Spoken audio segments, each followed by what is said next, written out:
4h39. O Zaidan, após as manifestações ontem lá na Avenida Paulista, tem muita gente achando que aumentou a pressão em cima do Hugo Motta para falar do tema anistia. O Motta veio a São Paulo hoje para participar de um evento e ele meio que deu uma sabonetada, mas disse mais ou menos o seguinte: eu defendo 2 pontos para que possamos tentar vencer essa agenda. Primeiro, a sensibilidade para corrigir algum exagero que vem acontecendo em relação a quem não merece receber uma punição. Acho que essa sensibilidade é necessária. E aí ele fala, e tem a questão da responsabilidade. E ele diz, é por isso que conduzirei esse tema com serenidade que ele requer. Não disse lá grande coisa, mas quem quer que ele mexa com a anistia entendeu que ele vai tocar no assunto. E quem está do outro lado entende que ele só tergiversou e vai seguir na toada que está agora. Tergiversou.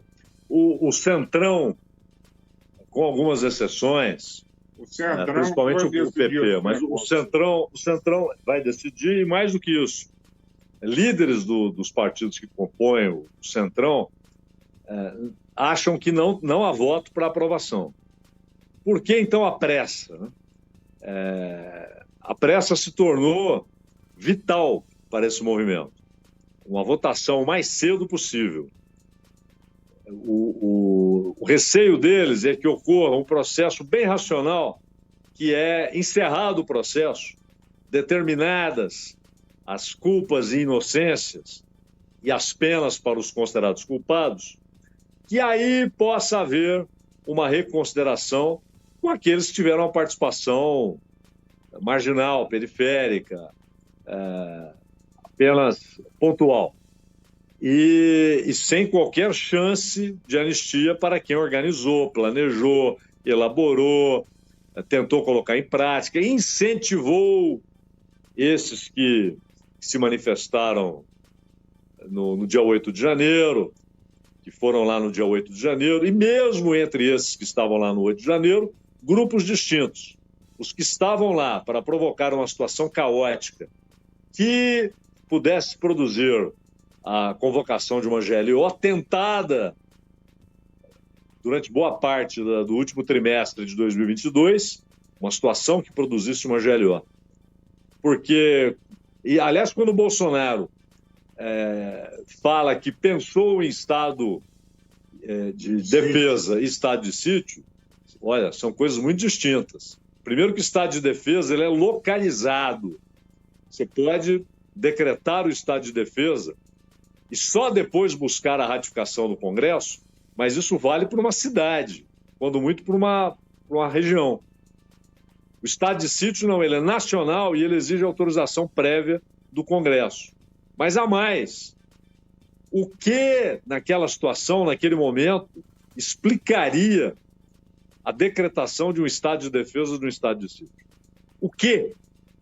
E aí a pergunta, seria estado de sítio ou estado de exceção? Então, e mais, quando falaram sobre a anistia ontem, houve muitos erros na narrativa histórica, na narração do que aconteceu historicamente no Brasil. Erros que atropelaram os fatos históricos. E mesmo em relação à de 79, que é emblemática, é muito repetida. Em 79 foram anistiados os que foram condenados por terrorismo, por assassinato. Não é verdade. Não é verdade. Esses não foram alcançados.